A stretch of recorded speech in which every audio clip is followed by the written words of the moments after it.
What's everyone? What's up, everyone? Good morning, good morning. I'm actually pretty excited for this, honestly, for this stream, because I worked pretty hard on this article over the weekend, and I feel like I nailed it. Honestly, the 4 cardinal sins of the Riot MMO. Let me just fix this. That can be it. Actually, I like it that size. Let's go like this.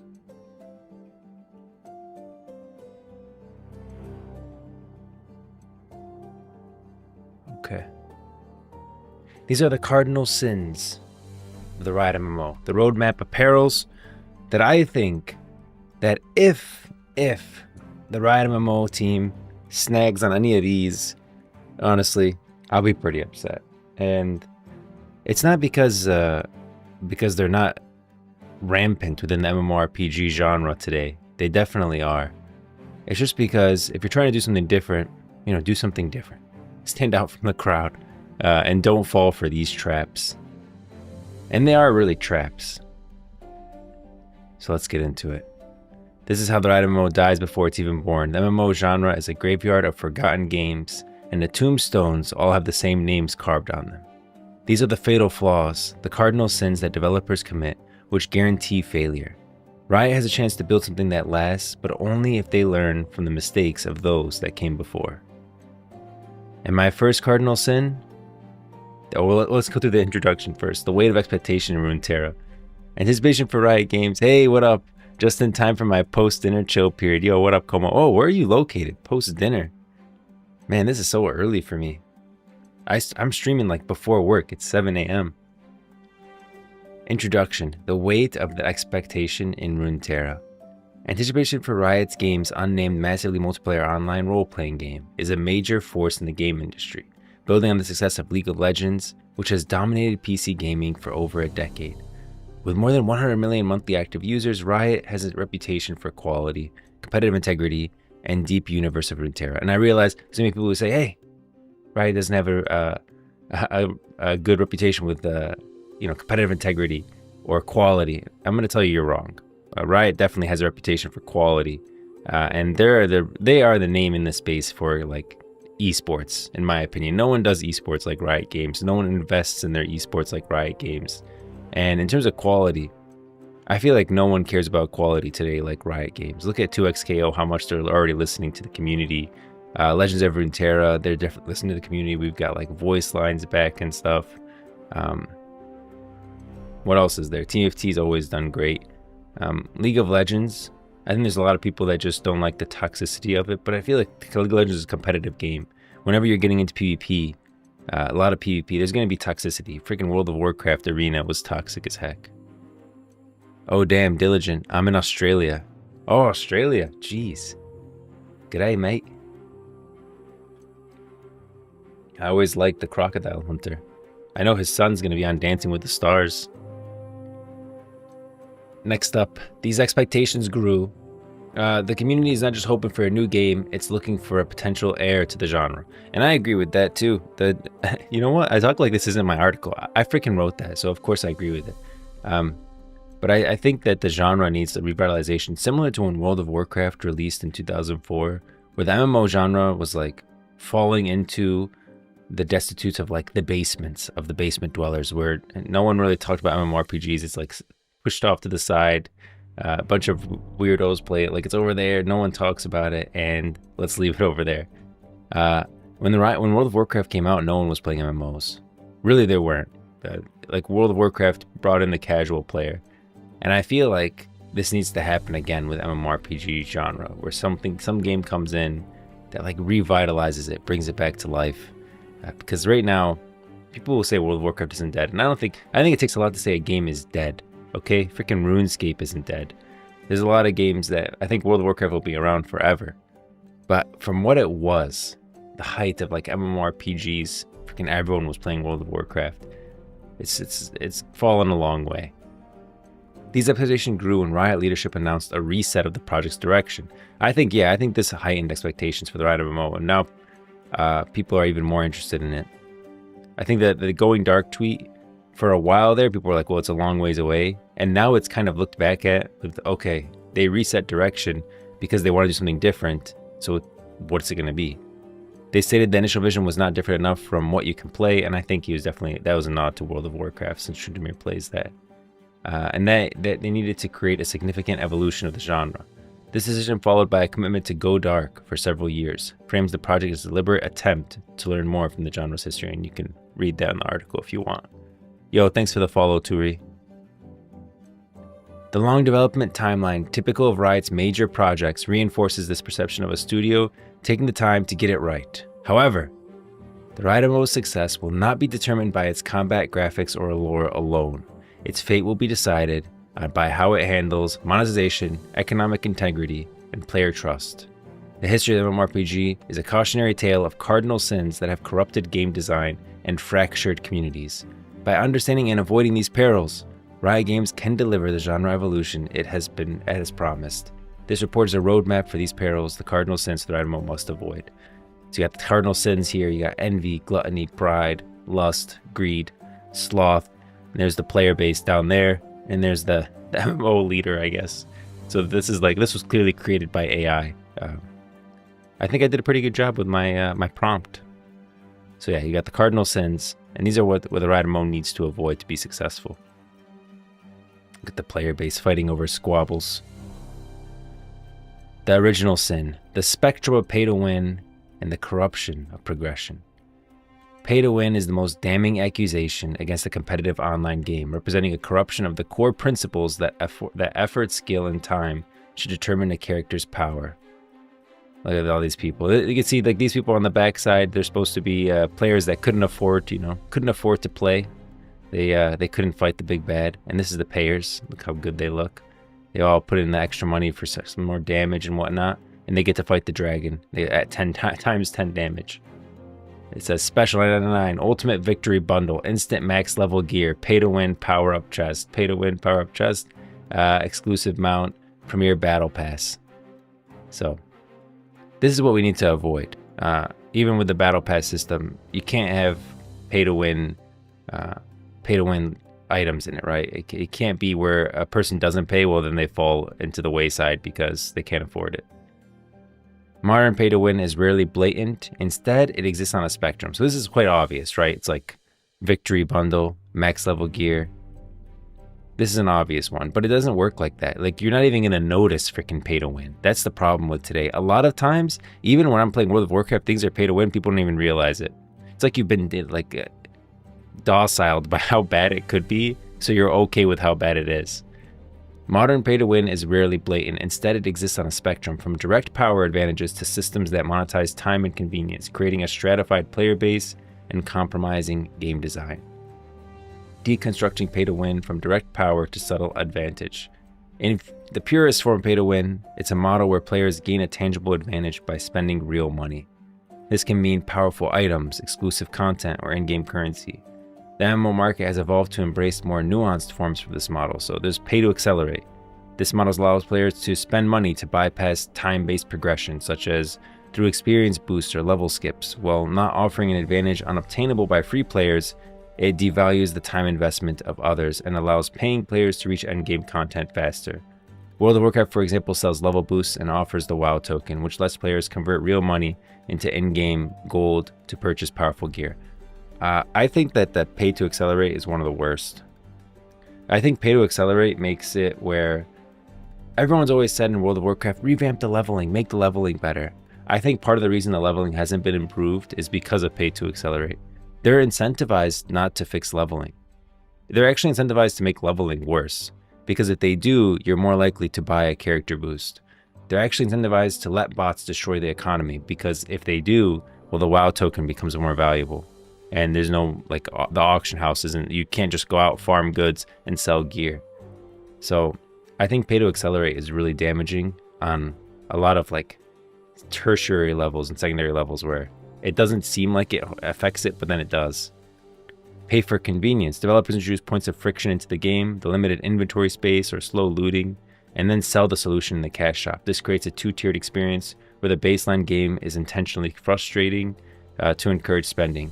Yeah, because if there's like a point of contention and then they're selling the solution, it's almost like adversarial, where now it's you versus a developer.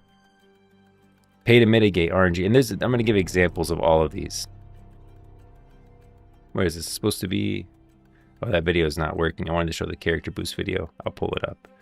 Pay to mitigate. In games with heavy random number generation and gear upgrades, the model allows players to buy items that reduce the risk of cost of failure. This gives paying players more upgrade attempts with less penalty, creating a power disparity over time. And this video was supposed to be, which I can fix it like real quick. YouTube. Player boost. World of Warcraft. Yeah. I always show this video because I think it's so silly. It's like this freaking gnome, man. Copy that for later. They show this gnome off. Life's so hard for this gnome, leveling in the middle of the desert. Looks like not Thousand Needles. What's that place in the south? Is it? No, not Thousand Needles. South of Thousand Needles. Oh, he's so low level. His friends are all playing together. Boost today. They're missing the charge there.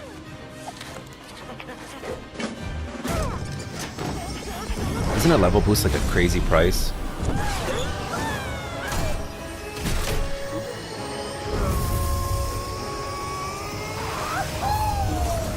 Pretty sure a level boost is like a crazy price. WoW store level boost cost. And I think that a lot of nothing. $60 for one boost and $100 for two. What the man, that's crazy. $60 for, you're paying to skip content in the game. $60 for one boost and $100 for two boosts. It's like the freaking they made the same charges that for Nintendo. What's the Nintendo? You know, like those cards. Nintendo, $100 for two games with the card. You know what I'm talking about? Game vouchers. Oh my gosh, this is $100. This is $100. You can get a Nintendo Switch game voucher for $100, and yet you can buy two chances to skip. What is that real? That's AI though. AI said that. $60 for a single character boost to level 80. A bundle 2 boost can be purchased to 100. Is that real? I mean, I'm gonna assume. Let's assume it is. Okay, even $60 for a single character boost. Well, then 2 is 120. I assume that they make it cheaper. You can get 2 Nintendo Switch game vouchers for that price. That's insane. And you can get. I mean, Nintendo. They got some good games, bro. You can play Super Mario Bros. Whatever. Legends of Zelda. I mean, we're talking about 2 full games for the price of skipping content. Yeah, and then I think also, you know how they added it to. They added it to the purchase of like the expansion. When you buy an expansion now in World of Warcraft, you get a character boost with it. It's like given to you for free. I feel like all that is done. So players, first they get introduced to the system. They feel comfortable with it. They've already done it before. It's like a gateway drug. It's like, oh, here's a character boost with your expansion purchase. They give it to you for free.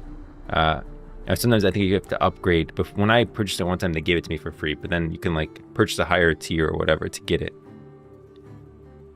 I definitely had it one time where I had the expansion and I had a free character boost. But I feel like it's like, one, that's a gateway drug, and then 2, it allows you to say, if you purchase another one, oh, I used it from the expansion. Like I didn't actually purchase from the store, because purchasing it from the store is like purchasing this stuff from the store is always frowned upon in a game because you're destroying the integrity of the game. And so real fans of World of Warcraft get upset. That's why people get upset about like store mounts and these character boosts and stuff like that, because they care about World of Warcraft and you're destroying the integrity of the world. Wow, that sellout reminds me of Shrek 4 when he signs the deal with Rumpelstiltskin. Oh my gosh. Oh man. Wait, Wait, let me pull these up at the same time. Wait. Wait. Let's pull this up here. Hold on.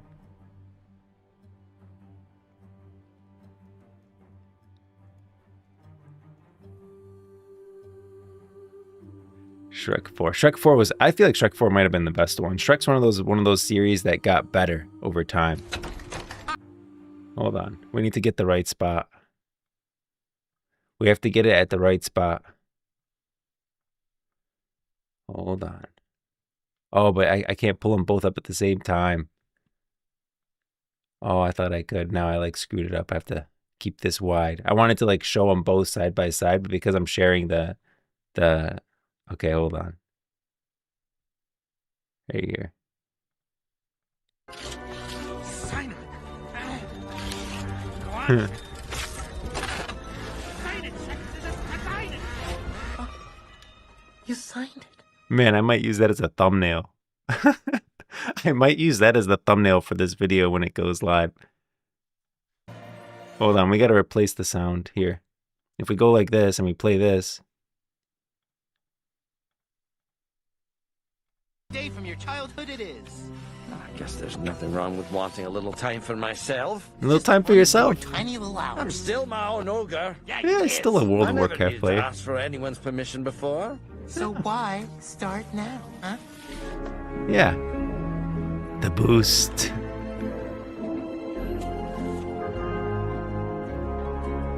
The sign. Sign. Go on. Bobby Kotick. Oh, you signed it. So, tell me, what happens now? Oh my gosh. And then, what happens now? This. That was such a good analogy. Yeah, happiness. That's what happens now. I swear. That might be my thumb. This might be the thumbnail for this video when it goes live. I'm gonna have like Rumpelstiltskin somehow be Riot Games and this be the player base. I'll figure it out. Might require some finagling. If I can get it to work, it'll be the thumbnail, because that's a great example. Okay, it's working now. I don't know why it wasn't working before. The common thread is the introduction of real-world wealth as a variable for in-game success. This shifts the focus from achievement to transaction and erodes trust. When players feel systems and are designed to frustrate them and to spending money, the relationship becomes adversarial. This is what I was talking about here with pay for convenience. When they're selling the solution in the cash shop, they'll never solve for it. Why would they ever solve for it? They're selling you the solution. If bag space is a problem in the MMO, and they sell you bags in the cash shop, they're never gonna solve for like you running out of space. They're never gonna come out with bigger bags in future drops. They're never gonna allow the tailorer who's like one of the best tailorers in the server to be able to craft the bag, because, well, now they're losing money from that. So case studies. The acceleration engine of Lost Ark. Oh, Lost Ark.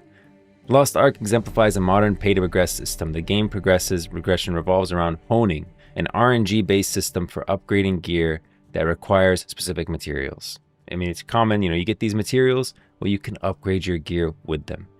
The problem is that the game monetization allows players to use real currency to buy crystals, which can be exchanged for gold. So you buy crystals, you exchange them for gold, then the gold can then buy honing materials from the auction house, bypassing the daily and weekly limits that constrain free-to-play users. A player's item level becomes a function of both time played and money spent. So if you really want to, you can go into this game, you can buy crystals, use those crystals to exchange for gold, and then use that gold to buy the materials to upgrade your gear. See the problem? What's even the point? Why would you even play this game? Like, I personally would never play this game, because now it's like, okay, it's just about if you spend money or not. I'm not trying to play Clash of Clans, okay? I'm trying to play an MMORPG. While structured PvP modes have equalized gear, the broader game is deeply affected. The ability to pay for a higher item level has a toxic social consequence, and people are going to say, but you don't have to. You don't have to. You can just earn it yourself.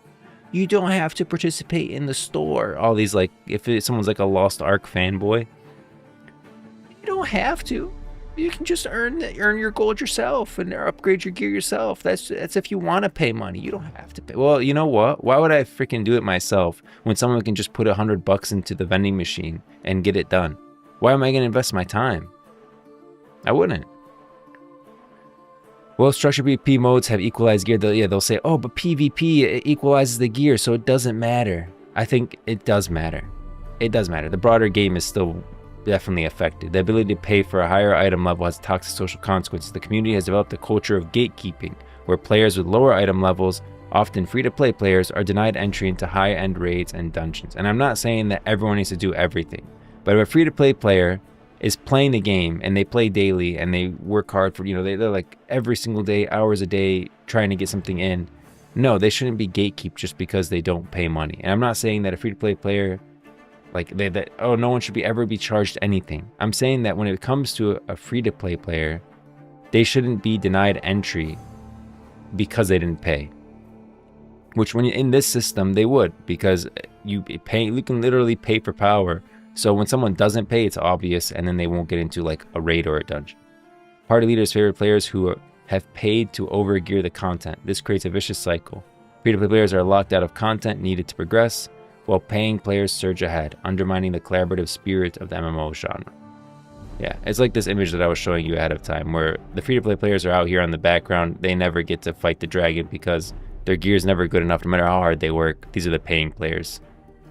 They get to fight the dragon. Then there's the case study, the convenience trap and RNG mitigation of Black Desert Online. I really got excited for Black Desert when it came out. I was literally excited for it. Like one weekend I stopped playing, but I thought it was going to be a good game.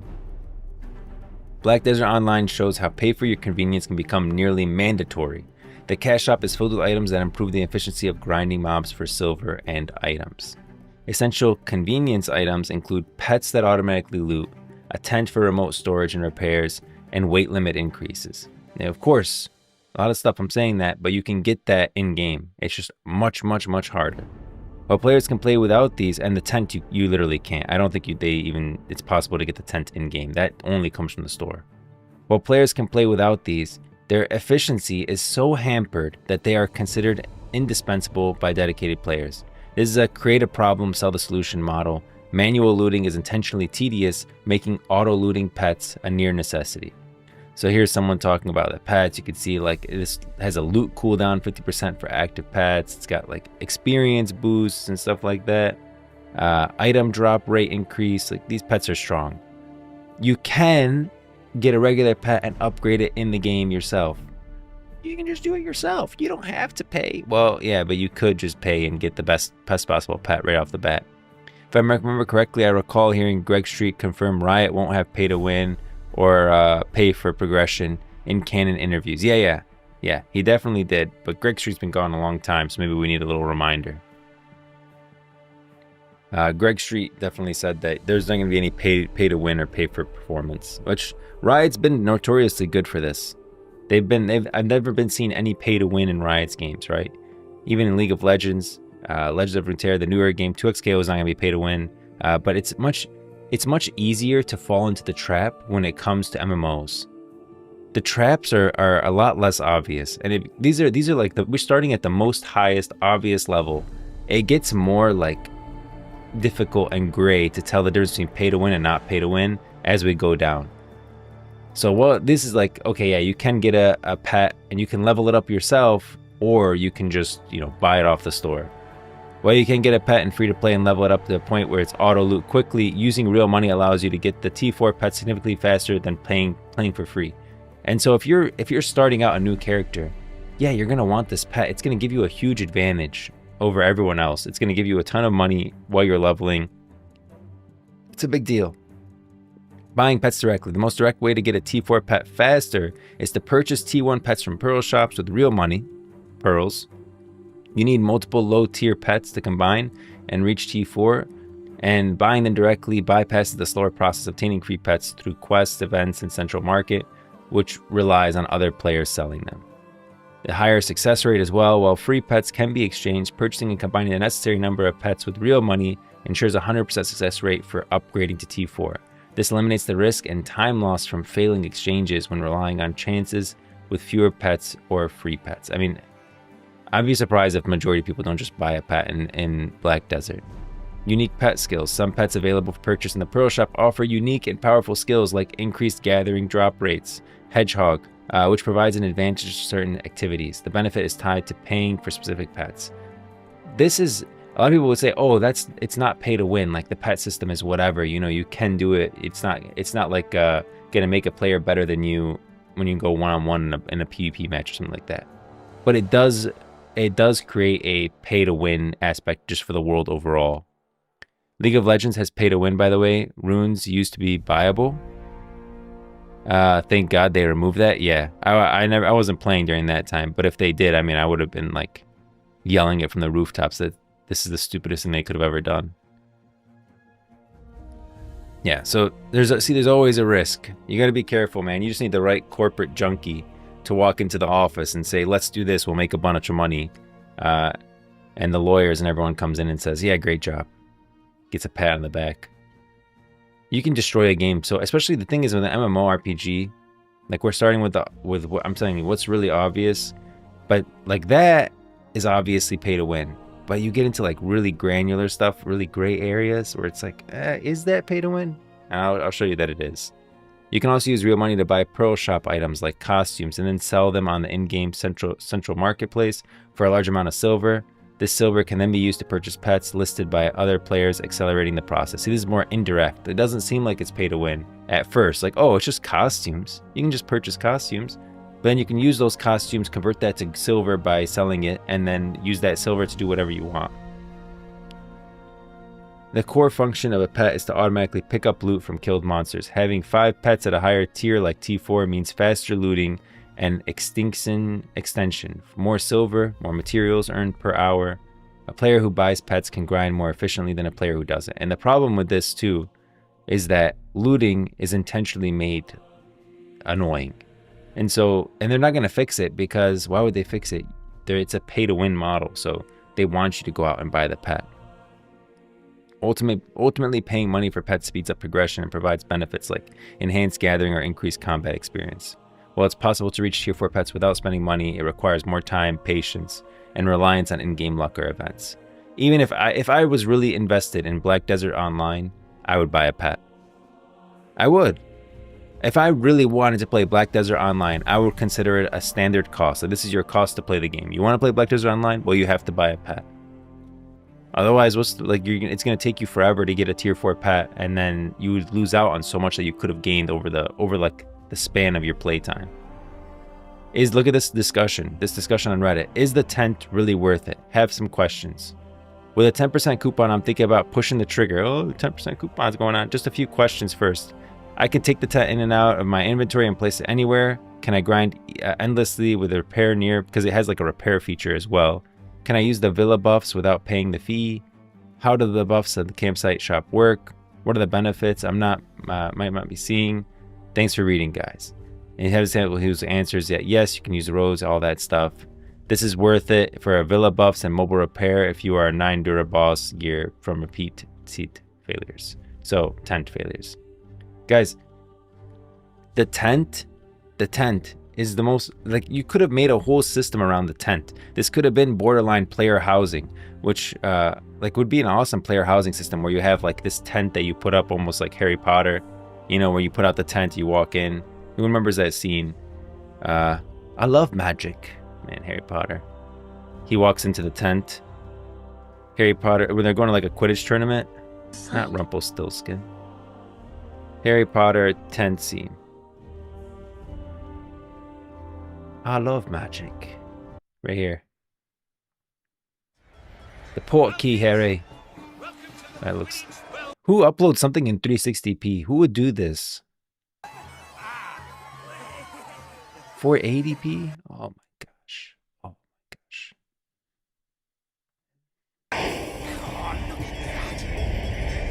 Audio is not great.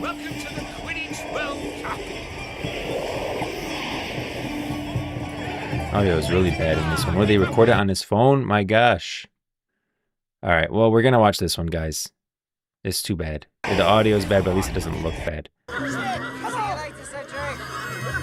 Yeah, here. Look at this little tent. Could be a great solution for player housing. Could have built a whole system around it, something really great for players. Customize the tent on the outside. Crazy customization on the inside. Every player gets their own tent. Yeah, it gets better as you play. Look at that. We just got the I love magic. We got to get the line. Feet off the table. Feet off the table. I love magic.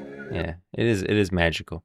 The problem is here, you could have made a whole system around this tent. It really could have been special, something different from any other MMOs. Instead, they sold it on the cash shop. And now it's like, what are they selling? They're not selling like, you know, anything great. They're just selling a pay for convenience, which is, okay, I want to repair. I want to have like, set it out anywhere, grind endlessly, repair near my grind zone. It's crazy. Villa buffs without paying the fee. The tent is another thing that if I wanted to play Black Desert Online, I would say your requirement, almost like a requirement, if you actually want to play the game, you actually want to play this MMORPG, you have to buy a tier 4 pet at launch when you log in, and buy a tent before you even start playing. And a tent isn't even possible for free. And by the way, I prefer that. I prefer this. I hate it when something is possible for free-to-play players, but you can buy it. Because then it becomes more of like an excuse for people to buy and say, oh, but free-to-play players, you can still get it. It's still an option for you. I hate the fact that people say this, man. Oh my gosh. Oh my gosh, this pisses me off. This pisses me off. Look at this. Zoom. I hate we gotta get this black. I figured out that I can click down there, by the way, which is gonna be very helpful. Okay, you have your free-to-play player. He's a good boy. He's a good boy. Free to play. Then you have, he's gonna be green because this guy pays money. This guy pays. He's got his cash. We're just gonna call him cash. He's not free to play. He's just cash. The problem with the store. So you have this nice store. Well, I don't want it to be blue. Let's do blue for Blizzard. Here's a storefront. Here's Bobby Kodak's face on the label. Easy. Okay. The store sells WoW tokens. WoW token. Here's a WoW token. WoW token. The problem with the WoW token, that I hate it more than anything, it's my least favorite thing in all MMOs, is because this guy will purchase something directly from the store. He'll just purchase it outright and he'll buy some cosmetic or some mount or whatever. And then he'll tell this guy that, oh, I earned it with gold. I worked really hard. I didn't buy this from the store. Don't be mad at me.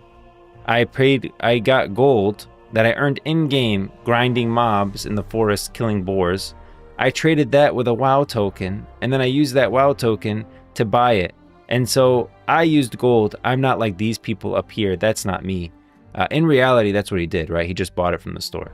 The WoW token is like a get out of jail free card for someone to say, like, and I still think that it degrades, like, it literally degrades the world when you do stuff like this. But then it gets to like this get out of jail free card where it say, oh, but I used the WoW token. And people can always say when someone says, oh, but the store is bad. Yeah, but is the store bad? Because you can just use a WoW token. Why do you can just earn it yourself? And that doesn't mean that not everything in the store is possible to earn when someone just pays a monthly subscription. Nothing is actually locked out because of the WoW token. It's like this free pass. It really is. This free pass to say, oh, but everything's available. Stop complaining. Let me buy whatever I want from this store. So the WoW token is like one of the worst things in any MMO I've ever seen in my life, is the WoW token. So I prefer this. I prefer when it's just take away the fact that a free-to-play player can earn it. Like, I don't want to see a tent and then, oh, but you can earn it if you get to this high level and you beat this raid and you do this and you do that, and then you can get the tent, or you can just buy it. No, just leave it. If you can purchase something, leave it purchasable. Don't allow a free-to-play player to get it in like some arbitrary roundabout way that they have to work harder than the person who just buys it. More directly, BDO's monetization intersects with the punishing gear enhancement system. Failing an enhancement at high levels can decrease the item's level. The cash shop offers a solution. What do you know? Players can buy cosmetic outfits, convert them into crone stones, and use these to attempt an enhancement without risk of downgrade. This is a direct pay-to-win mechanic. So this one's like obvious. It allows players with money to make significantly more high-risk enhancement attempts than free-to-play players, who must spend enormous amounts of in-game currency or risk catastrophic setbacks. So some of them are just obvious. Yeah, it's pay-to-win.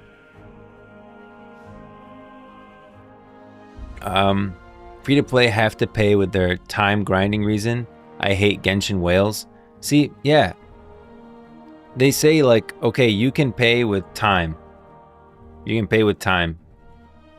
And the whale will just pay with money. But that makes this more valuable. Now it makes it even more valuable to have like to purchase it instead. Because it's not like you're purchasing something that you can't get if you don't. Now you're purchasing something that other people have to invest something in to get.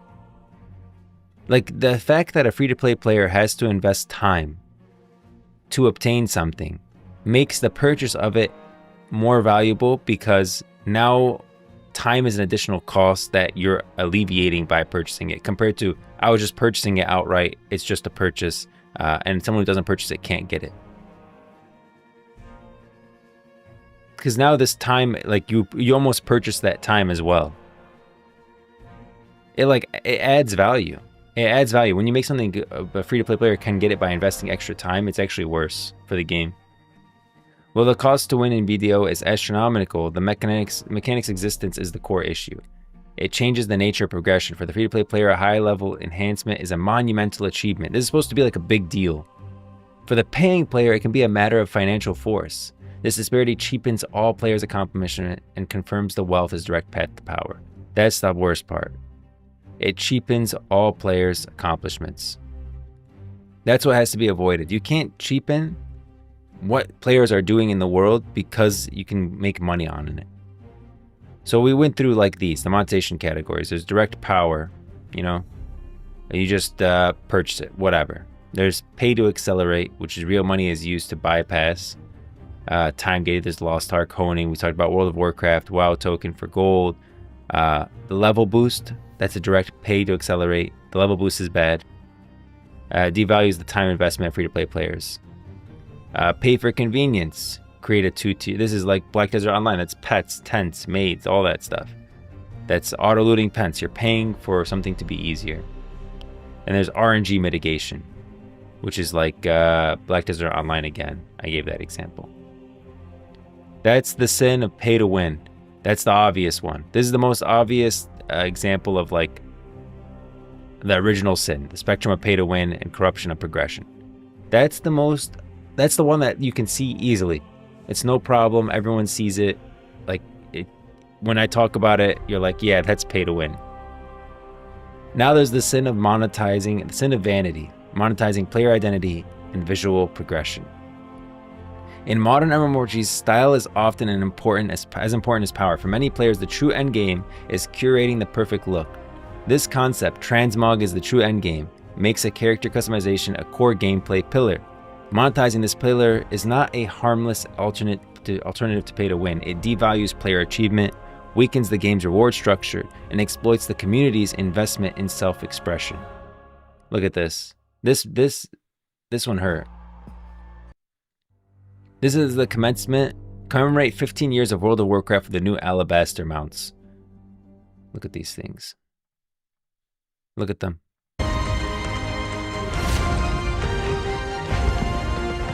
That's how they commemorated the 15 years of World of Warcraft. With these stone alabaster mounts that you can purchase in the shop to celebrate 15 years of World of Warcraft. That's how you celebrate it. They could have done something really cool with these mounts. It could have been some in-game event where you're running around, you find something, or you like some discoverable world event, or like something that takes players a journey through the old vanilla zones. Instead, they made it a cash shop mount. 15-year anniversary, and it's the how do you remember it? With a very cool, in my opinion. I thought these were very cool. It's reminiscent of classic, and the stone with the golden eyes, awesome.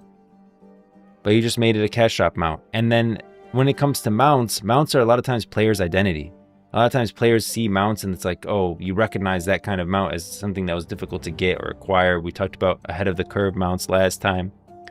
Nothing can beat Guild Wars 2 mounts, in my opinion. You're talking about like the look of them or the way that they're sold. I don't know if Guild Wars 2 mounts. I never played Guild Wars 2, so that's why I'm not mentioning it much in the article. Unlock every mount. Let's see a Guild Wars 2 mount. Guild Wars 2 is known for a lot of things. That's a pretty nice mount. That's a pretty beefy boy, actually. I really like that. I really like the horns on it. Are you talking about the look of the mount? Because that's a pretty nice mount. I mean, I want to see another one. I've actually never played Guild Wars 2. I might start doing playthroughs of random MMOs with you guys so we can talk through like some of the stuff and then, you know, what I think for the Riot MMO compared to what they do. Like, I think that could be really fun. I'm trying to see another mount. I mean, well, he's riding one, so let's see that one. I don't know if I like the look, right, of Guild Wars 2, but I think I might get used to it. It reminds me of the Final Fantasy look, which I prefer. That's a pretty nice one, actually. That's a pretty nice one too. I mean, it's a little too red, but I like the look of it, raptor style. Is there another mount? Or I think he's showing you where you can get the mounts. Like how you unlock them and how they play. Yeah, I mean, I've never played, so I don't know. Path of Exile 2 ROHO mount is amazing. I've played Path of Exile 2. I've never seen that mount. PoE 2 RH, because I never played Path of Exile 2. Summon Row mount Path of Exile 2. Now let's move on to our next skill. Something undead so much. Let's have a change of pace and summon something a little more in combat at any time, allowing you to move at full speed, even while shooting arrows or throwing spears. Be wary though. If you take too much damage while riding your mount, you can be knocked off and get overwhelmed. Yeah, it's a pretty nice one. That's a pretty nice one. I tend to like the beefy boys, but that's a nice one. I like the big mounts. My favorite mount in World of Warcraft is just a basic Kodo. Each mount has a different movement type and skills that you can use in both out of combat, in both in and out of combat, Incompletion starters. Okay, yeah. I mean, I like when the mounts are actually function. You know, I'd like the idea of a hunter being able to ride their pet. You know, when they dismount and the mount kind of does like a little animation, runs around them, and then that's also your hunting pet. So I like when mounts have an effect and they're not just poof, here it is, and then poof, there it goes. It just disappears into your pocket. So, and then I always thought that in World of Warcraft it was silly that mounts you dismount and they just go away. Like, I'd like to see the mount fly away, you know? And when you summon it, I'd like to see it come down. I think they did a great job in Dragonflight with the mount coming in from behind you. So it looks like, you know, the mount's actually coming in and picking you up. So, yeah, I like it when it has an actual function, but I think it still exploits, if you're selling mounts, it exploits the community's investment in self-expression. And then the true endgame philosophy. A unique armor set or rare mount is a visual representation of a player's journey, skill, and dedication. It tells a story of defeating a hard boss, achieving a high PvP rank, or completing a long quest line. When a cash shop offers cosmetic of equal or greater visual appeal for money, this system of meaning is undermined. The hard-earned symbol of achievement becomes indistinguishable from a credit card receipt, cheapening the reward for everyone. Players who earn their appearance feel their efforts are invalidated, while those who purchase cosmetics are seen as taking a shortcut. Listen to me on this one. People are going to say, oh, but it's different because this is clearly this mount, and then it's not the same as like a PvP mount. So like, they're going to say, oh, but they're different mounts, so it's obvious. Like, that's not this mount, you know? Whatever. Let's get like a newer one, say. It doesn't look so old. These are like the arena wars. These are like the best of the best, you know? They'll say, oh, but these aren't this mount. It's not the same thing. But at the same time, you're still offering a very nice mount, by the way. And it often has unique animations that other mounts don't have. That better animations. It looks better. Like this should have been a mount for something big. Instead, it's just a store mount. I understand that it's not the same mount, and it's not like they're selling the Forged Gladiator mount. but it still cheapens the Forged Gladiator mount by selling a mount of equal appearance in the store. And I feel like that even the creators don't like this. Look at this pig.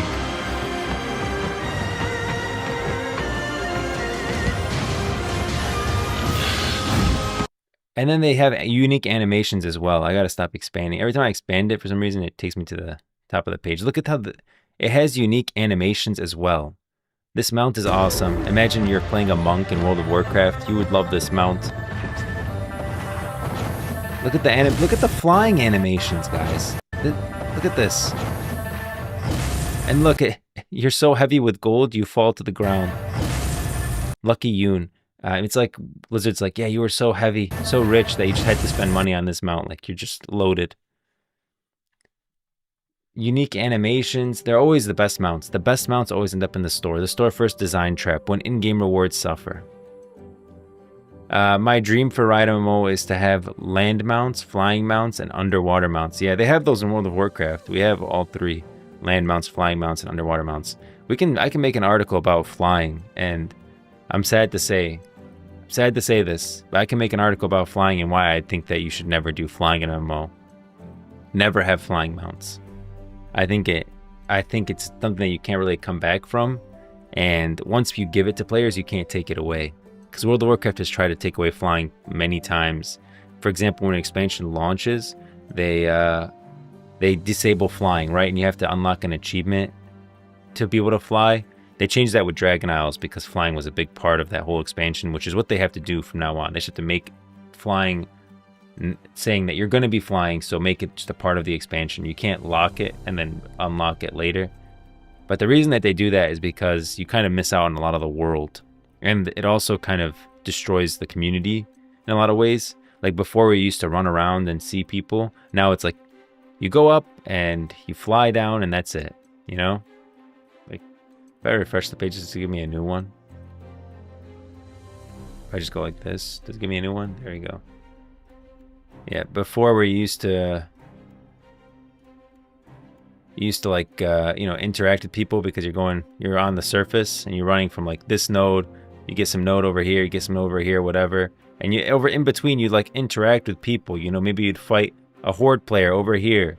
Maybe you'd find like a little something over here, whatever, like a little thing. Maybe you'd meet someone over here in this area, and then you'd go to the next spot that you needed to go to. With a flying mount, it just becomes like this. You skip all of that, all that interaction, all that community, like whatever people that you would have met and stuff. Why it makes the virtual world seem small? It makes the world seem very small, but at the same time, if you start with flying, it doesn't have to make the world feel small. That's not really if you start off with flying in mind, like Dragonflight did not feel small. It'll make the old world feel small. Like in World of Warcraft, you'll be flying in freaking Orgrimmar, and you can just fly up and you can borderline see Mulgore, like see across the plains. And now it becomes, what? So it's like, hold on, map of Azeroth. Let me show you. And then I'll show it on the map of Runeterra. That's a very, like, I wish Azeroth should just copy Runeterra and make like a real map, you know? And we can interact with it. I think the map of Runeterra is awesome. So like, over here, Kalimdor, it's supposed to be a massive, massive continent. Kalimdor zoomed in.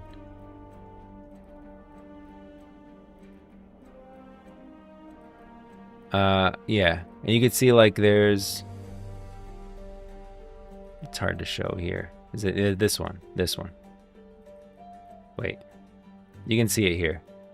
So in Kalimdor, you can see Orgrimmar is all the way over here on this right side, and then this is the barren, the green area in the middle. That's Mulgore. Now this is supposed to be a big difference, a big gap. Like this is almost the plains. They're massive. If Mulgore was attacked, it would take a lot of time for Orgrimmar to send troops to Mulgore. It wouldn't be instant. They would need to like organize, send out their troops, travel down the road, get all the way. You have to camp at like the crossroads, you know, then you go down to Camp Tarajo, and then you go, okay, now you're in Mulgore. Compared to in World of Warcraft, like you can pretty much just and by the time you're here in the middle, like at the Ludgefen or whatever, by the time you're at the crossroads, you can already see into Mulgore. And then if you fly up in Mulgore, you can see all of Mulgore in like a second. Like you can see the whole map just from flying up.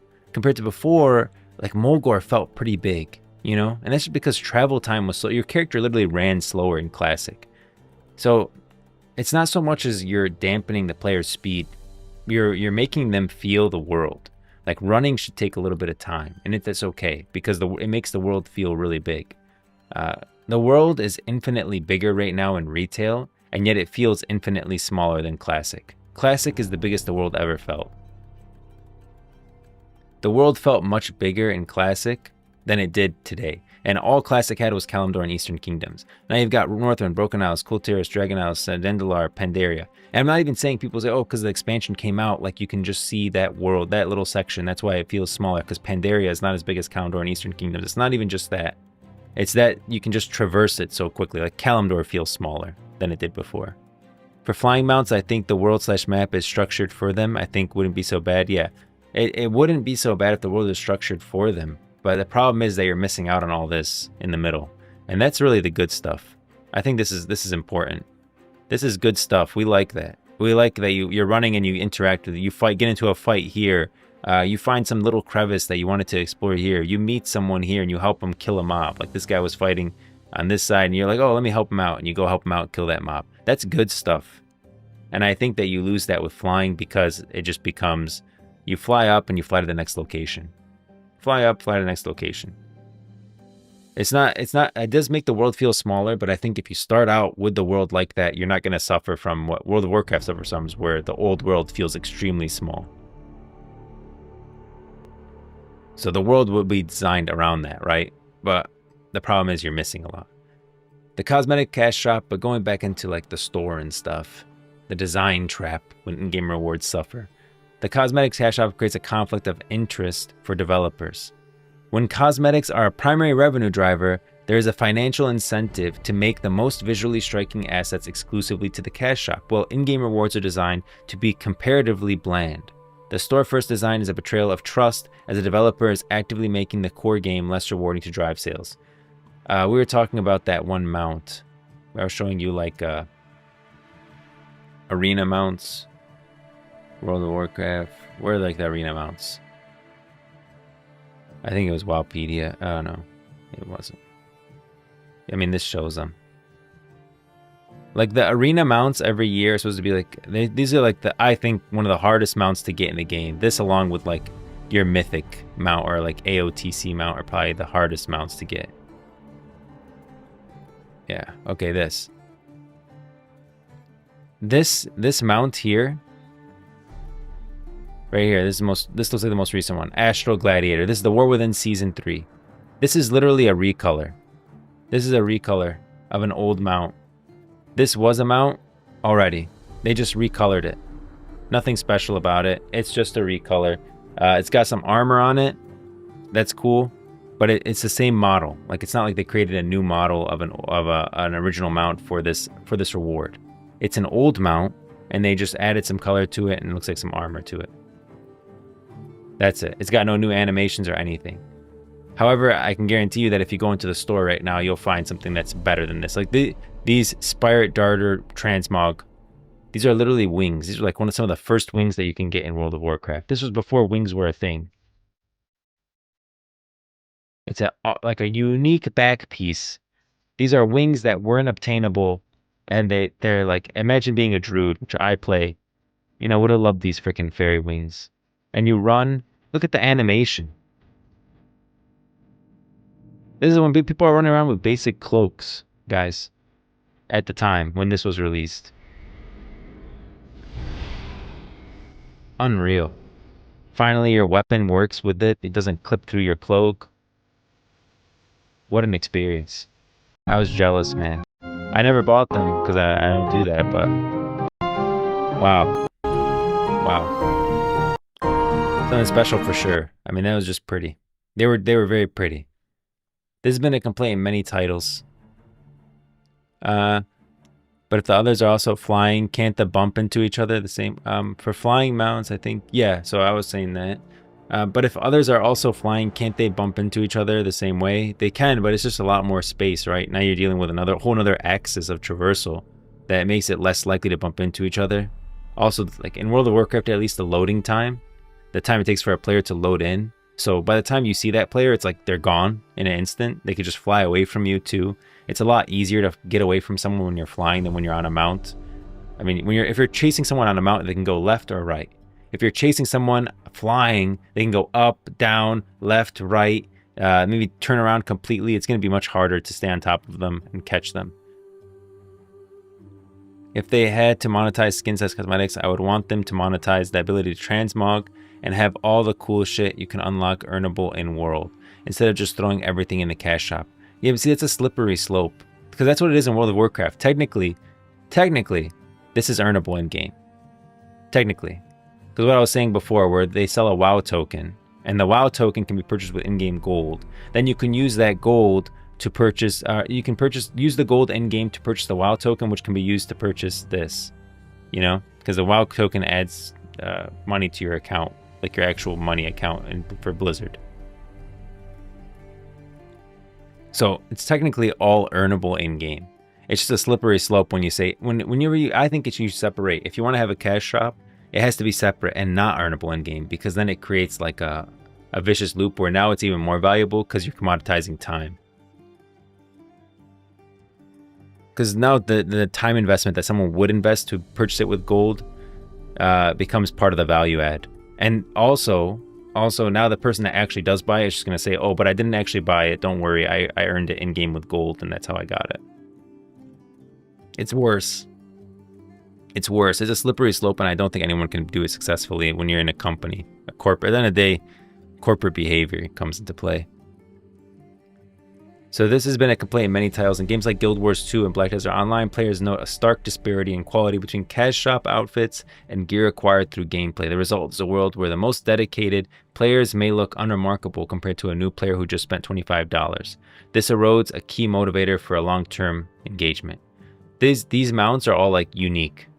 They're unique models. Squeakers? Bro, squeakers, man. Squeakers. Frickin', I wish I got squeakers. Squeakers mount. World of Warcraft trailer. I think it was like a Hearthstone event or something like that. This mount.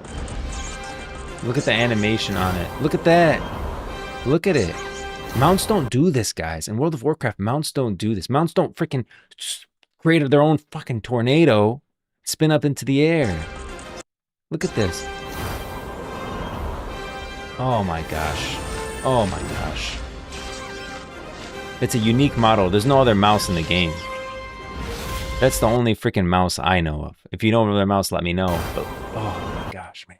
Jeez. It's one of the best mounts in the game is Squeakers.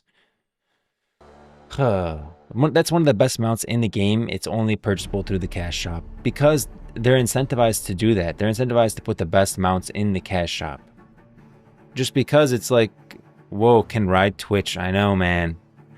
I know. Don't get me started on Squeakers. But it's like, these are the best mounts in the game. They're all unique. You won't find models like these in the game earnable. And then yet this freaking Gladiator mount, which one of the hardest mounts to earn in the game, is an old model that they just reskinned and added some armor to it. They clearly invested way more time into Squeakers than they did into one of the hardest mounts to earn in the game. The sin of incompletion and immersion breaking aesthetics. Developers have also employed more predatory tactics. So now we're getting into some of the more nuanced mounts. Most mounts from the sewer farm under Dalaran. Most mount. Is there another mouse mount? But does it do that? Does it do the animation too? Mouse mount, sewer farm under Dalaran. Guys, we might have to play World of Warcraft again. Red Stallion. Oh, that's a pretty cool mount. That's a pretty cool mount. Does it do the animation? I don't think it does. It looks very... It doesn't... No way this does the animation. It doesn't. That's the animation. So, you saw like the tornado and everything? That's what this one does. This one does that. If I was playing World of Warcraft, I would need to get that mount. For sure. But that's a rat. That's not a mouse. This is like Mickey Mouse. That's like a rat, like Ratatouille. Red Stallion and Dalaran Sewers is beautiful, guys. It's beautiful. I would get it. There's not just as big a rat. It's just Does not. It's just a big rat. It's a rat. This is a rat, guys. That's a mouse. There's different. There's a difference between rats and mice. Gosh, man, you're gonna call Mickey a rat? You're gonna walk into Disney World? Who's that fucking rat on the stage? Sorry, part of my French. No cursing, guys. Do not curse. Who's that freaking rat up there? There's also a mole rat mount, Rufus. Rufus, World of Warcraft mount. Yeah, so that's different, but it's very cool. Oh, Rufus is the mole. Oh, that's a cool one too. I think you guys are starting to understand what kind of mounts I like. These are the ones I like, okay? Yeah, see, that's a cool mount. That's a cool mount. Still not as cool as Squeakers, but very cool. Yeah, this guy's just talking. So yeah, still the coolest mounts are in the store. Squeakers is the best one. Jane Doe is a rat. Jane Doe. Jane Doe. Okay. All right. Okay, we're done with the rat. Okay, I got it. Jane Doe. Yeah, Jane Doe is always a rat. That's why they're Jane Doe. What game is this? We're talking through the Riot MMO. This is an article that I created talking about the cardinal sins of the Riot MMO, the things that it cannot do, the ones that will, if they do it, it's going to be a problem and it might kill the game, honestly. How about a snail or a slug? I do like snails and slugs. I have them. I had them in World of Warcraft. When the slug came out in what was it? We were going to the afterlife, whatever. Yeah, I made sure I got it. Bro, I'll be real. Your taste in mounts is ugly as fuck. Bro, Squeakers is a great mount. What are you talking about? I freaking like Squeakers. Bro, man, you guys are fucked up. I like those mounts. Those are good mounts. Big Slick in the city is peak. Big Slick. Big Slick mount, World of Warcraft. Let's see Big Slick. Yes. What's wrong with this mount? What are you talking about? That's a great mount. Look at this guy. This guy's transmog is horrible, but the mount is great. You wouldn't like a mount like that? Wow, see how she framed it? She went all the way back to freaking Northrend to take that shot. Very smart. Good job. You're a freaking rat yourself, but good job. Yeah, this is a cool mount. Maybe I do have bad taste in mount, but those are the mounts I like. You knew Big Slick would sell me. Probably really taste the mounts is trash. All right, well, the sin of incomplete immersion, breaking aesthetics, guys. Developers have also employed more predatory tactics. One is manipulating cosmetic sets, such as releasing incomplete armor sets to the cash shop to create a desire for missing pieces sold later. In other words, this happened in man, Assassin's Creed. It was one I really liked. It was like where you go back in time and you're in almost like ancient Greece, the ship battles and everything. They did that in that. That's what made me think of it, where they released like an incomplete armor set. It was really annoying. Another is removing cosmetic options from the base game only to reintroduce them into a paid DLC. That happened as well. In contrast, the indie MMO Enterspire responded to a community request for a missing shield to a complete set by adding it as a discoverable secret, turning frustration into a celebrated event. So that's how you freaking do it. You know? You take something that everyone's saying, okay, this is missing. You don't just add it to the cash shop. They made it like a discoverable event, something really cool. Since the community was already around that legacy shield, they were like, oh, we want it. And yeah, they made it into like a great event, and the community like rallied behind it. It was a good thing. A second damaging sin is the clownification of game aesthetics. I don't want to see this either. Snail one looks cute. Yeah, there you go, Como. Now make that slug go Mach 50. Exactly. Get a couple of those, there's like that thing that makes your mount go faster. A second damaging sin is the clownification of game aesthetics. I don't think this should happen either. And it's already happened in a lot of games. To drive sales, developers often introduce cosmetics that are thematically inconsistent or lore-breaking because they are eye-catching. World of Warcraft's Yeti transmog set, for instance, was criticized by players for looking like it belonged in a cosplay, not a fantasy world. This is, so what this is that you can purchase a virtual ticket to World of Warcraft. It costs real money. To BlizzCon. And the virtual ticket gets you access to like some side things or whatever. BlizzCon's an advertisement for Blizzard Entertainment. And what this does is they charge you this. It's like celebrates BlizzCon. They give you a couple cosmetic stuff, and you get some exclusive insider peeks into some unique thing, like some whatever interviews or whatever. Not a big deal. That's fine. I don't have a problem with this. The problem is this: the Yeti costume. You're running around in World of Warcraft, the fantasy world of high violence, horde versus alliance. You know, you're out in the forest, living your best life, and then someone runs by in this with a BlizzCon. It has a BlizzCon freaking ticket on it, and it has Yeti. Look at the Yeti feet, especially on a Tauren. These are massive. It just doesn't fit the world. It doesn't fit the world. This is all other stuff, like different stuff that you get. The problem I have is with the Yeti costume. The Yeti costume doesn't fit the world and shouldn't have been included in the game. Similarly, games like Terra with its animal costumes, Arcade with its fantasy postman uniform, and Lost Ark with its penguin suit show how cohesive art style can be eroded by immersion-breaking cash shop items. This doesn't fit. You're in a high fantasy world, you're on the beach, freaking people are wearing armor, you're a penguin. And you're a penguin. It just doesn't fit. Look at this, he's riding a surfboard. Yeah, that's my problem with that stuff. It breaks the world. It really does. Left my Archangel. Oh, come on. Now make the slug. What is it? Now make the slug go Mach 50. Yeah, look up the beetle mount from Guild Wars 2. I'm a Guild Wars 2 fan, if you can tell. Stan, if you can tell. I've been thinking about trying different MMOs and going through like what I think should and shouldn't be included in the Riot MMO. We might have like a series of that. Guild Wars 2 beetle mount. I think that could be pretty fun. Guild Wars 2 beetle mount. Yeah, I mean, you guys are starting to think that I like bugs. I do kind of like that mount, but I don't like bugs, okay? I'm not a bug fan. I just, it all started with squeakers, guys. It's a mouse. That's how you get it, I guess. Here, how to unlock roller beetle. I'm sure they'll show it. Show me the roller beetle.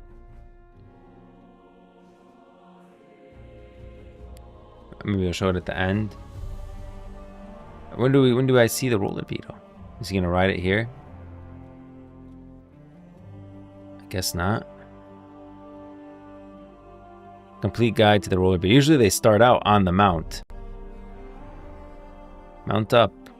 Okay, that looks like it. Yeah. Yeah, it's actually, it's nicer in game. It's nicer in game. No, it's a nice mount. I'm not a huge fan of bugs, but I mean, that one kind of is nice too. Like, I don't know what to say. I don't know what to say. You got me on that one. Okay, 5 for 5, guys. Maybe I do like the bug mounts. Maybe I do. Damn, Club Penguin looks different. I used to play Club Penguin. I think we all did. Look at how fast it can go. Look how fast it can go. The beetle, it's quick. Is it quick too?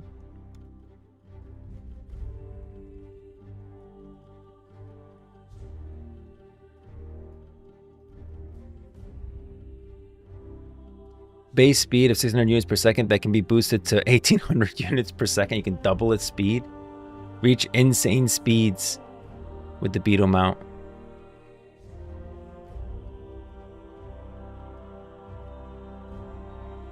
What? That is not the beetle. What is that? Okay, man, I was about to say, I was like, geez, that thing's rolling. Is that how it moves? Oh, that is it. Oh, man. Man, that's an awesome mount. Wow, that's how it freaking moves? Look at that. Jeez. Well, that got way cooler. He's got the freaking speedometer. Yeah, that's awesome. Roll beetle race. I'm sure it's just a bunch of people racing on it. Very cool. Roller beetle race. Guild Wars 2. What $1,000 in roller beetle looks like. I'm sure there's people that just do this all freaking day. Jeez. Oh, it reminds me of Dragonflight when you're flying through the rings. This guy's straight up drifting through the city. Oh my gosh. And it's a beetle. Wow, wow, wow. He's making this look easy. And it still doesn't look that easy. Oh my gosh, man. Wow. This person's flying. You can see the people on the regular mounts that he flies by. How slow they're going compared to him. Here's a regular mount. Here's a regular mount. And there it goes.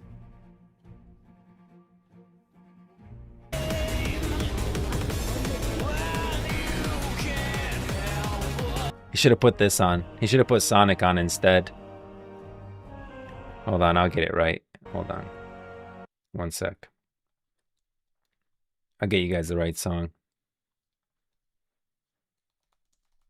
Hold on, hold on.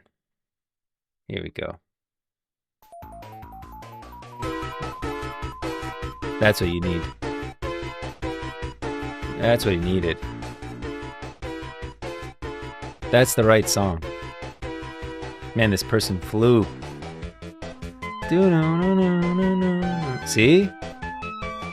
He almost had a great video. This could have been like 1 million views, multiple subs. The song makes a difference. Guys, it's making me want to play Guild Wars 2 just for this, just to experience it. Yeah, that looks awesome. I'm a fan. I'm a fan of the beetle. You found a mount that I really like. Look at oh man, Club Penguin. Look up Roller Beetle Race Lamau. Yeah, that looked really fun. That's something cool in game for Guild Wars 2 for sure. For players invested in the game world, this degradation of aesthetic integrity, I'm talking about these penguins and these freaking yetis, signals that developers prioritize novelty sales over narrative consistency. They prioritize the sale of the BlizzCon tickets over, you know, how it would look in the world of Warcraft. And they knew it would get sales, which it did. Well, I think more people purchased BlizzCon ticket 2019 than ever before just because of this freaking yeti. Same with the penguin. But it doesn't fit the world. That's what you have to think about. I understand that you'll get sales, but does it fit the world thematically? No, it doesn't. Join us, base game is free. They always get you on the free base. I seriously think we might do that, guys. We'll try MMOs. Join the Discord. Join the Discord and let me know. We'll make a list. We'll do like a poll as to which MMO I should try first, and we'll go through MMOs and we'll talk through, you know, what's good for what's good for like League of Legends, what's good for the Riot MMO, and what isn't. We can go. I'll be very honest, like what I see in the game, and whether maybe like beetle racing, that should be included. Something like that, like fun little novelty stuff that's on the side that's not actually playing, you know, just the basic progression path. I thought dragon riding and the dragon races in Dragonflight were very good. For players invested in the game world's decoration aesthetic, yeah. So I was saying that. The case of a selective curated in-game shop. The suggestion of a selective store, one that avoids selling items for courses. So this was recommended to me by someone on YouTube. I gotta pull up their name. What was their name? Hold on, I wanna literally say them. Where is it? Yeah. Time Bean on YouTube recommended this to me, and I thought it was a really good idea. So he said, it's hard to avoid a cash shop, especially when the game's free to play. But what if they only did some cosmetic slots and not all? So he said, not all cosmetic slots carry the same weight. The helmet, shoulders, and weapons are typically the most prominent signifiers of a character's accomplishment, are often more prestigious rewards from difficult content. So like when you first look at this guy, the helmet and the shoulders really stand out. You can see a little bit of his cloak. And he said you should declare these slots as sacred, obtainable only through in-game achievement. A developer can protect the core of a visual progression. A player's helmet could signify a raid triumph. Their weapon could be a badge of honor from a high-tier PvP. Their items would retain their meaning. This approach allows a cash shop for other slots, like full-body outfits, cloaks, or mounts, or whatever, but providing revenue without corrupting the most important symbol of a player's achievement. This model balances respecting a player's journey with the financial realities of a live service game. I'd like them to stay away from mounts, though. I also don't think a store is needed at all. I do think a battle pass is the better route for an MMO. I don't think a store would be good. I think there could be, though. At the end of the day, the Riot MMO is going to be free. Will there be a cash store? Maybe. For cosmetic items. But I think the better solution would be a battle pass. Ideally, it's just a battle pass that you can invest in and you can get like VFX or emotes or whatever from it. But that's probably asking too much. Well, base game. I've never played RuneScape either. I've never played an MMO before. Felt left out. Well, maybe we'll all try it together. If you want, like, you can go through the MMOs with me. Most of them are just WoW, but slightly different. I figure, I mean, it's all gonna be like leveling, questing. I hope the Riot MMO is different. They keep saying that they want to make something different than what's currently out there. And so I hope that they succeed, right? That tweet, I'll show it, it's all the way at the top of the article. This tweet from Trindamir, Mark Merrill. He literally says, after a lot of restrictions, this one wasn't easy, but it's far necessary. The initial vision wasn't different. He says, the initial vision wasn't different. Where is it? The initial vision just wasn't different enough from what you can play today. Mark Trindamir definitely plays World of Warcraft. He plays World of Warcraft. So, and he I think is definitely referencing that. And a lot of the MMOs today really like hardline followed the World of Warcraft strategy. I don't think Battle Pass would be enough for them to sustain development, right? Yeah, I think I'm asking too much with just the Battle Pass. It's probably going to be a Battle Pass and an in-game store for sure. Like the other games, you know, League of Legends has a Battle Pass in-game store, 2xKO Battle Pass in-game store, Legends of Runeterra Battle Pass in-game store, Teamfight. Every single game from Riot Games has a Battle Pass and an in-game store. I'd be surprised if the MMO doesn't. It's just about doing it right. If you're going to do a Battle Pass, you're going to do an in-game store, what are you including on those? What's okay to include and what isn't? What damages the integrity of the game and what doesn't? I would like to see that. I think a Battle Pass plus a one-time paid DLC expansion might be good. I think that's better. I would like to see an MMO without an in-game store.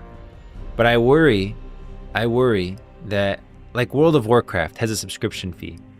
Then they go and they renege on just the subscription fee and they add the in-game store. And then they add, okay, now they have subscription. Then they add pay to win, which is level boost and stuff. Then they add, you can buy gold with the WoW token. And so it's almost like they have the whole free-to-play model with the subscription fee, with the expansion DLC purchasing. It's like, I feel like everything gets included eventually. And so maybe the DLC expansion, ideally for me, my preferred way to play the game would be $15 a month, no expansion cost, DLC. If you want to include that, sure. Like World of Warcraft without the in-game store, without any pay to win, and the game is what it is, everything's earnable in-game, and I'm paying a monthly subscription. That's my ideal. I think the better solution for an MMO, though, for the general player base, is definitely free to play because it doesn't gatekeep anyone. You can't charge expansion or DLC because that also gatekeeps the free-to-play player who doesn't want to pay for stuff. They just, like, they're not going to be able to pay that box price. They want to play the game, and then if they want to pay money, they'll pay. So I feel like for the general player base today, in today's market, you want to have free-to-play, no DLC expansion costs. That's all comes with the game. And you get a battle pass in there, and then you're probably going to include it in game store as well. Because those are going to get included anyways. Look at World of Warcraft. They freaking added them, and they still have the subscription and the DLC expansion cost. So at least you'll have the player count and the player base. And a player base is really important for an MMO, like having a large player base. Next sin. The sin of apathy. The silent decay of bot-infested economics. A threat beyond monetization is the decay caused by developer apathy toward automated players or bots. These programs are a systematic threat to a game's economy, community, and the value of player effort. A developer's failure to fight botting is a sign of apathy that players will not forgive. This was like a really big thing for me with World of Warcraft that pissed me off. Because I really valued professions. I like to do professions in MMO. I like to be, to mine, to do herbalism, do alchemy. And bots really took that away, I felt. Like I was wasting my time by doing professions because bots reduced the price of everything so much. They killed the market so hard and like reduced the cost of materials that you going out and herbalizing or mining is stupid. You might as well go to an old raid, run through it one time, get all the gold, and go buy the materials that you need. That's actually a faster route. Optional subscription plus trade broker, player trading, plus friend gifting. I mean, I definitely think player trading is a good thing. Friend gifting, I think I know what you mean by that. I'm not really 100% sure. Optional subscription, I think an optional subscription is a battle pass. It's the same thing.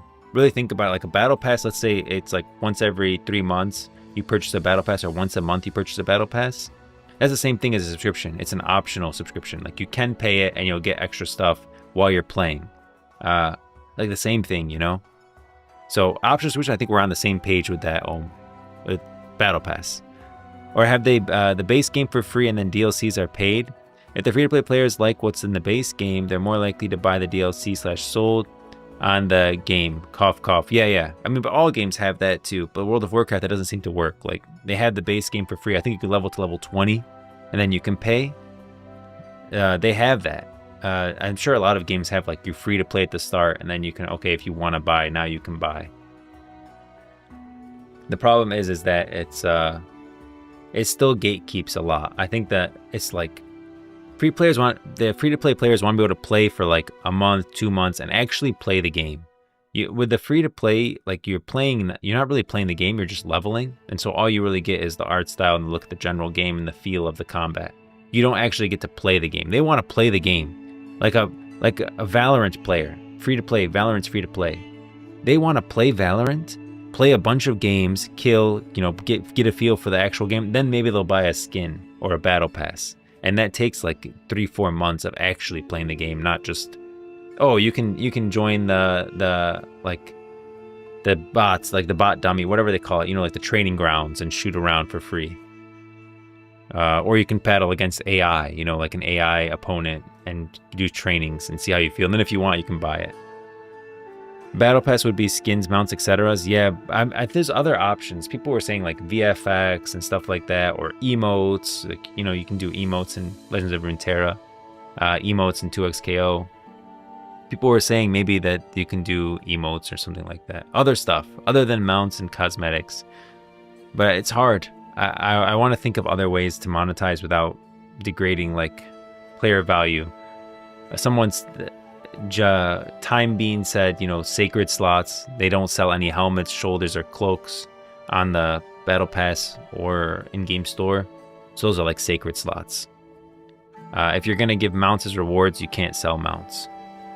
Whatever is for rewards, whatever is based on for a reward. Like if you want to have a mount that's, oh, this person did this crazy thing and they got this reward. If you're gonna do that with a mount, you can't sell a mount.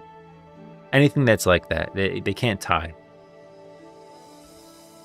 How would you even combat bots? Oh, I'm about to get into it. The cascading failure of a botched economy. MMORPG economy is built on supply, demand, and the value of time. Bots shatter this foundation by executing repetitive tests 24/7 with inhuman efficiency. Bots flood the economy with currency and materials, and this has several devastating consequences. First, it triggers hyperinflation. Gold earned by legitimate players is devalued as bots inject billions into the system, causing prices to skyrocket. Second, bots monopolize resources.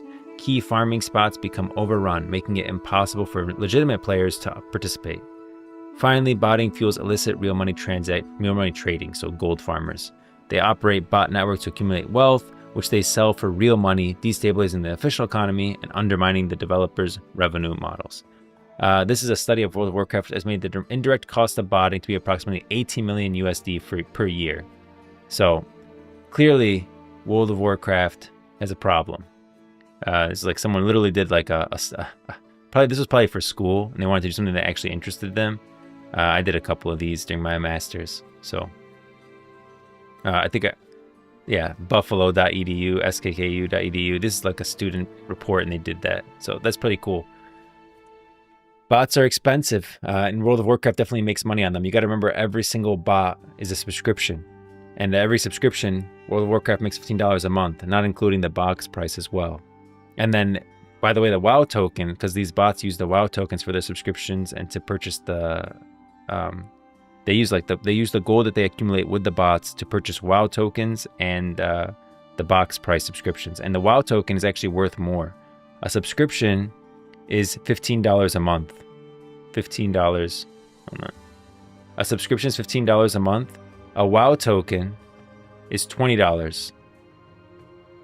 It's $20 for one WoW token, or you can purchase it with gold. The difference is that each of these equal 1 month of subscription. 1 month subscription. And so literally, like the WoW token, if someone purchases a subscription with WoW token, World of Warcraft makes even more. They make $20 a month rather than $15.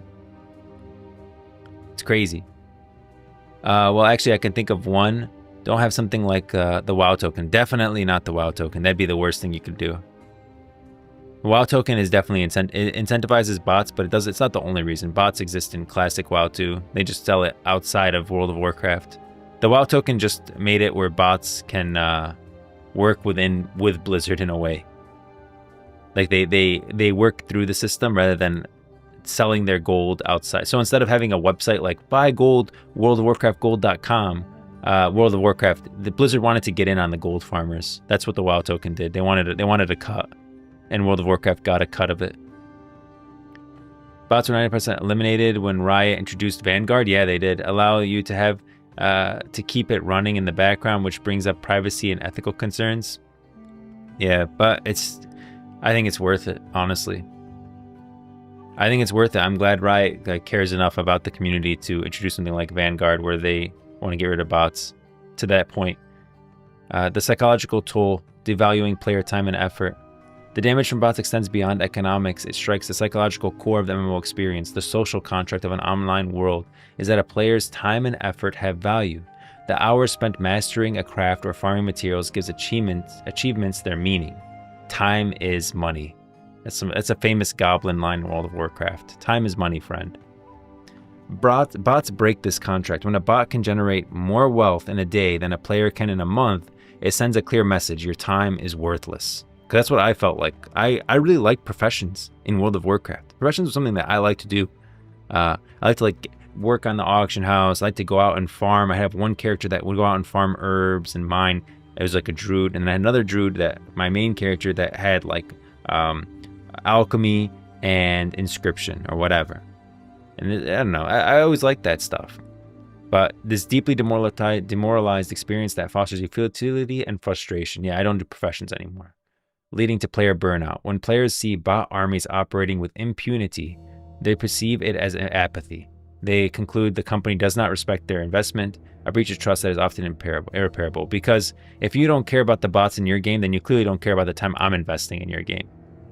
That's just the way, obviously, if you don't care about the bot that's devaluing the amount of time that I'm investing to make gold, then you don't care about me, really, as a player. This was one of the worst cases I've ever seen. These are all bots. Survey crew has been trapped by the undead. Help them before it is too late. These are bots. A bunch of Moonkin bots. These are all Moonkin. These are all bots running around in a circle. They're killing every single mob that pops up, and then they loot. And they're all probably in one massive group, couple different groups, maybe even a raid of Moonkin. Bunch of Moon boys. I think we might have to do what we might have to do. And he literally forms a raid. Asmongold forms a raid group to try to kill all these bots. This is the raid group he forms. And the goal is to kill all the bots. The problem is that they're bots. They don't care if they're killed. They just keep running back. Look, they're killed, but they just keep running back and resurrecting. I think eventually they get no, see, they come back. Are you kidding me? The bots don't stop because they're just bots. What do they care? And more bots here. And it's if you don't care about that, that's not even hard to catch, right? You don't need a Vanguard system to catch that many bots, especially doing something as repetitive as emotion as this. It just takes basic caring whatsoever to be able to catch something like that. Oh damn, it's Baldy. Yeah, Asmon. We like Asmon. Tarkov actually suffers from bots a lot, man. Nikita, the main dev, doesn't want to stop the botting because more bots equals more game sales, so no one plays PvP anymore. See? That's what I was saying. At the end of the day, World of Warcraft, they're making millions of dollars a year on bots. Millions.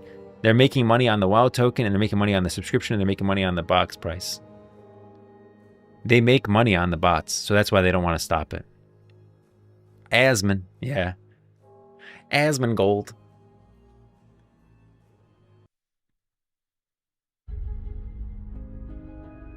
The Unseen War, the perpetual arms race. Combating botting is a constant resource-intensive technological arm race. Bot developers are sophisticated and constantly evolve their programs to evade detection. Their methods range from simple macros to complex AI that mimics human behavior.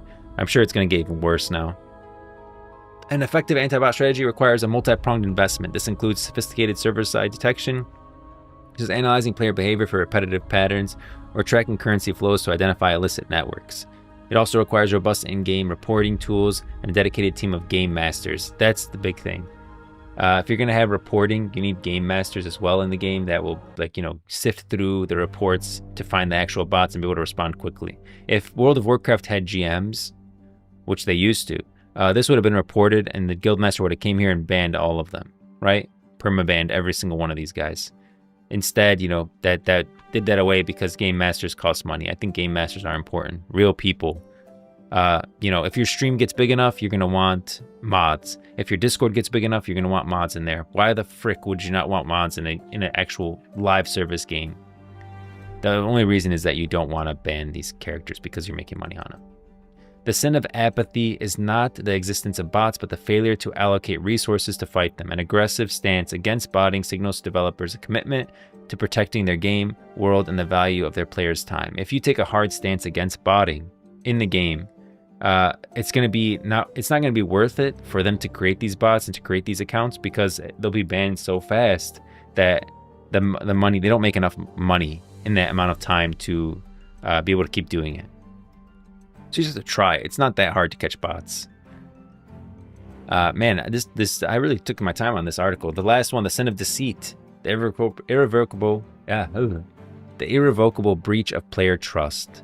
In live service gaming, player trust is the developer most valuable and fragile asset, earned over years through quality and transparency. It can be shattered instantly. The sin of deceit, from misleading marketing to a lack of transparency, is the surest way to inflict the irreparable damage. Once broken, the covenant between developers and players is nearly impossible to restore. This is the exact moment where I started to really stop playing WoW. Would IP banning be a thing? I don't know if that's really like the way to go because they can it's just a VPN. Like that's pretty simple to get around. Would just be you change your IP. I could change my IP right now. I think it's too easy to cycle your IP. Anatomy of betrayal. So this is where I think this is my where I started to stop play stopping to play World of Warcraft, which I'm happy about because it got me into Runeterra. But this is where I took a turn. So in the 2019 controversy of World of Warcraft esports prize pool, and a case study and how ambiguous wording can be perceived as deception. So this is I'm actually going to literally read you the post. This is the actual post from World of Warcraft. It says, for a limited time, every purchase of the Transformer Beacon or Lion's Pride and Horde's Might fireworks, 25% of the proceeds will contribute towards the year's final LAN event prize pool for the Arena World Championship and the Mythic Dungeon International, and a guaranteed minimum prize pool of $500K, $250,000 for each event. Your support will help make the WoW esports prize pool to take the WoW esports prize pool to the next level. This is because $500K is what they usually give. That's what World of Warcraft usually gives. So they're saying it's going to be at minimum $500K, and then you can purchase these to increase the prize pool. I was like, damn, that's great. I like esports. I like World of Warcraft. I like the arena. I literally watch it. I'm going to buy the Horde's Might fireworks, you know? So I bought it and I was like, yeah, that's great. And I encouraged other people to buy it. I was like, hey, buy this, you know? It supports the esports scene and I want to see the esports scene grow. So go out and buy these fireworks and buy this. The problem, sounds great. The problem was, months later, it was revealed that this was incorrect. Once toy sales surpassed $500K, Blizzard used that player-generated money to fund the entire prize pool, contributing nothing itself. The guaranteed minimum was the ceiling for Blizzard's own liability. The backlash was severe. So basically, Blizzard said, oh, you guys thought that we meant, you know, we're going to actually give money to the prize pool. No, you guys did so well. You guys did such a good job. You actually reached the $500K, so we don't have to give anything for this year's arena. So you did so good, we're actually going to give ourselves a bonus, is what Blizzard said. Instead, Blizzard usually gives 500K for the prize pool. They gave nothing this year because we funded the whole prize pool. And they made a ton of money because only 25% of those sales was going to that. So how much money did they actually make on these? They used the player-generated money to fund the entire prize pool, contributing nothing. And the backlash was severe. Players felt tricked into funding the event under false pretense. The language was seen as a deliberate bait and switch to cut corporate costs, damaging trust with the esports community. It definitely damaged trust with me. That's really where I started to stop playing World of Warcraft as much. Then there's the Kickstarter's graveyard, which is cautionary tales of unfulfilled visions. The history of crowdfunded MMOs is filled with projects that failed to deliver on their promises, creating lasting bitterness among their earliest supporters. There's Shroud of Avatar, which is a prominent example. It was led by designer Richard Garrett. The Kickstarter promised a spiritual successor to the Ultima series, with selectively multiplayer and offline modes. This attracted backers nostalgic for a narrative-driven RPG. I did not back this. I was interested in it. I didn't back it. However, the project's focus shifted. The final product was a heavily monetized, grind-intensive MMO that bore little resemblance to the initial pitch. Core features were cut, while the in-game store sold digital assets for hundreds of dollars before the game was complete. Backers who funded the dream of a new Ultima were left with a game they never asked for. I want to say this about this game. It reminds me a lot, and I don't care to say it, okay? It reminds me a lot of Ashes of Creation. I don't pay for a game that's not out yet, okay? I don't do that. I don't do that. The fact that they have a shop already, they're selling all this stuff, Alpha Tier 2, Alpha Tier 3, you can view this. Look at these bundles. Where is this? Game time. There's like stuff that comes with these. It's not just the bundles. Like, you get stuff that will be with you in the game, including mounts and cosmetics and all that already. A lot of people seem like really supportive of Ashes of Creations. I'm not really sure. I'm really not sure. I hope it's great. If it's great, I'll play it. If it's not, then whatever. I like the races and everything, but the fact that they already have a shop, it just gives me these kind of vibes. I thought, yeah, that's weird. Kickstarter MMOs. Did I read that one? I wish Riot would do more of instead of relegating the shitty skin to the World's Cup and it only being a month or so, ESP, with how esports is failing in the West as of late. Yeah, I mean, I don't think esports is failing in the West, is it? I thought it was doing fine. I feel like no one does esports like Riot. And at the end of the day, Riot never makes money on the esports scene. It's what they call a loss leader.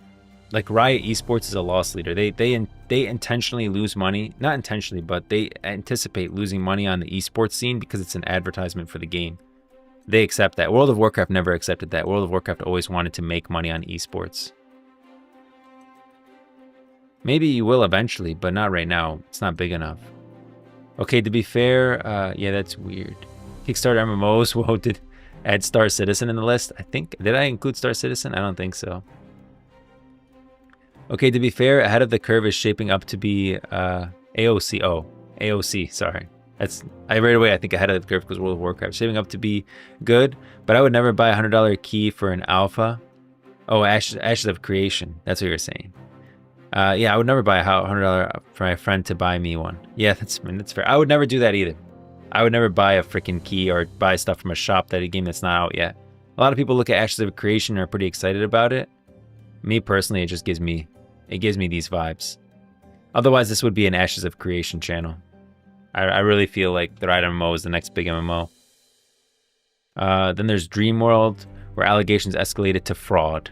The developers with little experience made impossible promises, including the infinite open world, emerging every game genre to be built by a two-person team. Investigations uncovered that the game was allegedly built from store-bought assets. Developers are accused of offering a share of earnings for positive media coverage, and the Kickstarter's emotional origin story was publicly refuted by the founder's ex-fiancée as a fabrication. Dreamworld giving up a public cautionary tale that can destroy a project's credibility. The peril of the pivot. New World's identity crisis. This is what I think caused New World to completely fall apart. Amazon Games New World illustrates a different broken promise, the late-stage design pivot. During its alpha, the game was designed as a hardcore open-world sandbox PvP game. That's really what sold people. It was like open-world sandbox, you're conquering these castles, people are going to be fighting each other in huge raid wars, which shows that it attracted like a specific community of PvPers. However, late in development, Amazon pivoted, rebranding the game as a more traditional PvE-focused MMO to appeal to a broader audience. This shift left the game with a confused identity. It retained some original PvP systems, but they were awkwardly attached to a theme park questing structure. The result was a game that failed to satisfy either audience. The original PvP testers felt the game had been gutted, while the PvE audience found the PvP systems intrusive. This identity crisis, born from an inconsistent vision, was a breach of trust with its earliest supporters and contributing to the game's rapid player decline after launch. And you can see it tanked. Yeah, didn't do well. Each of these cases demonstrates that dishonesty contributes to a cumulative debt of trust with the community. A single misleading statement makes players more skeptical, a broken promise makes them less forgiving over time, and this debt creates a relationship defined by cynicism. Riot's going dark strategy is a high-stakes gamble. By remaining silent, they avoid accruing this trust debt. However, it means the game that emerges must immediately build a trust surplus through its quality, fairness, and transparency. New World was so rushed. I agree. If an MMO releases without an endgame, you're bound to lose a lot of players. Yeah, New World had a lot of problems. The switch from PvP to PvE focus, the fact that the game wasn't finished at launch, it clearly looks like Amazon rushed this game out. People look at Amazon, they're like, oh, they have a ton of money, they'll probably make a great game. Amazon cares too much about money.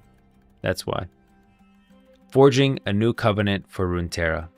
Money's important, but the second if your focus is on the money, your MMO is gonna suck.